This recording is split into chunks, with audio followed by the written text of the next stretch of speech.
Hello friends, welcome to খেল দুনিয়া। প্রথমেই চলে আসি আজকের ডার্বির কথায়। আজকের ইউপিতে অর্থাৎ উত্তরপ্রদেশের লখনৌয়ে অনুষ্ঠিত হয়েছিল মোহনবাগান ইস্টবেঙ্গল ম্যাচ। ইতিহাসে প্রথমবার কিন্তু এই ম্যাচটা অনুষ্ঠিত হয়েছে লখনৌয়ে। এর আগে 22টা শহরে খেলা হলেও লখনৌতে কিন্তু কোনোদিন আয়োজিত হয়নি এই টুর্নামেন্টটা। তো এটা কিন্তু একটা চ্যারিটি ম্যাচ ছিল এবং ফ্রেন্ডলি ম্যাচ ছিল বলা যায়। তো সেই ম্যাচে কিন্তু মোহনবাগান ইস্টবেঙ্গল মুখোমুখি হয়েছিল। স্বাভাবিকভাবেই দুটো দলই তাদের প্রথম দল বা প্রথম একাদশ যারা খেলেন তাদেরকে কিন্তু নিয়ে যায়নি বা কোনো বিদেশিরা ছিল না। তবে সিএফএল এর যে দল, সেই দলের কিন্তু ম্যাক্সিমাম প্লেয়ারাই ছিলেন এবং তারাই কিন্তু এই ম্যাচটা খেলেছে।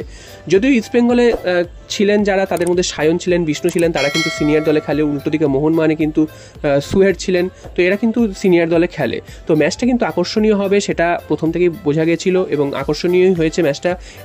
প্রথমার্ধ থেকে মোহনবাগানের দাপট কিন্তু প্রচুর ছিল। সেখানে মোহনবাগান একাধিক গোল পেতে পারত, তবে ম্যাচের 17 মিনিটের মাথায় সুহেল আহমেদ ভাট দুর্দান্তভাবে মোহনবাগানকে এগিয়ে দেন। একটা ফ্রিকিক পেয়েছিল, সেই ফ্রিকিক থেকে কিন্তু পা টাচ করে তিনি এগিয়ে দেন মোহনবাগানকে।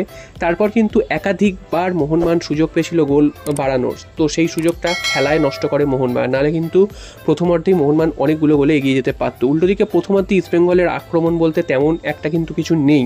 তো ইস্টবেঙ্গল সেকেন্ড হাফে খেলায় ফেরার চেষ্টা করে এবং ইস্টবেঙ্গল সেকেন্ড হাফে দুর্দান্ত কামব্যাক করে এবং তারা কিন্তু 1-1 স্কোর লাইন করে দেয় ম্যাচের 70 মিনিটের পর গিয়ে।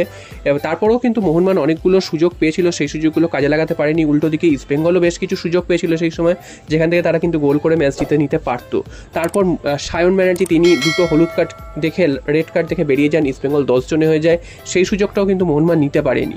ম্যাচ শেষ হয় 1-1 গোলে এবং তারপর সেই ম্যাচ টাইব্রেকারে যায়। মোহনবাগানের কিন্তু লাস্ট কয়েকদিন ধরে টাইব্রেকারের একটা গেরো চলছে, তো সেই টাইব্রেকার কিন্তু এখানেও কিন্তু মোহনবাগানকে খেলতে হয়েছে। সেখানে ইস্টবেঙ্গল প্রথম দুটো শটই মিস করে। মোহনবাগান প্রথম শটটা গোল করলো, সেকেন্ড শট মিস করে, থার্ড শট কিন্তু দুজনেই গোল করে, ফোর্থ শটে ইস্টবেঙ্গলও মিস করে, মোহনবাগানও মিস করে এবং ফিফথ শট ইস্টবেঙ্গল মিস করে এবং মোহনবাগান গোল করে ট্রফিটা তুলে নেয়। তো একটাই ম্যাচের খেলা ছিল এবং যে জিততো সেই ট্রফি পেত। তো মোহনবাগান কিন্তু এই ট্রফিটা তুলে নিল এবং লখনৌয়ের মাটিতে ইতিহাস সৃষ্টি করলো মোহনবাগান। উত্তরপ্রদেশে লখনৌয়ে কিন্তু এর আগে কখনো খেলেনি, যেমনটা প্রথমে জানালাম। তো সেদিক থেকে দেখতে গেলে লখনৌয়ে যে প্রথম ডার্বি হলো, সেই ডার্বির রং কিন্তু সবুজ মেরুন এবং উত্তরপ্রদেশের রঙও কিন্তু সবুজ মেরুন হয়ে গেল। এরপর চলে আসি ট্রান্সফার আপডেটে। যে ট্রান্সফার আপডেট নিয়ে সবথেকে মোহনবাগান সমর্থকরা উদ্গ্রীব, মোহনবাগানের সেন্ট্রাল ডিফেন্স কে খেলবে সেটা নিয়ে।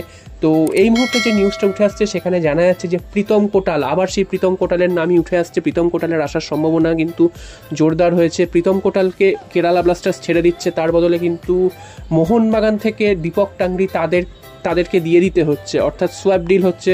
যদি এখন ট্রান্সফার উইন্ডো ক্লোজ হয়ে গেছে, সোয়াপ ডিল তো ওইভাবে হতে পারবে না। সেক্ষেত্রে কী করতে হবে, দুটো টিমকেই এই দুজন প্লেয়ারকে রিলিজ করতে হবে প্রথমে, তারপর তারা ফ্রি প্লেয়ার হবে। তারপর দুটো দল কিন্তু উল্টো দিকে কিন্তু প্লেয়ারগুলোকে সই করিয়ে নেবে, অর্থাৎ মোহনবাগান ফ্রি প্লেয়ার করে দিচ্ছে দীপক টাংরিকে, তিনি চলে যাচ্ছেন কেরালা ব্লাস্টার্সে এবং কেরালা ব্লাস্টার্স ফ্রি প্লেয়ার করে দিচ্ছে প্রীতম কোটালকে, প্রীতম কোটাল চলে আসছেন মোহনবাগানে সই করছেন।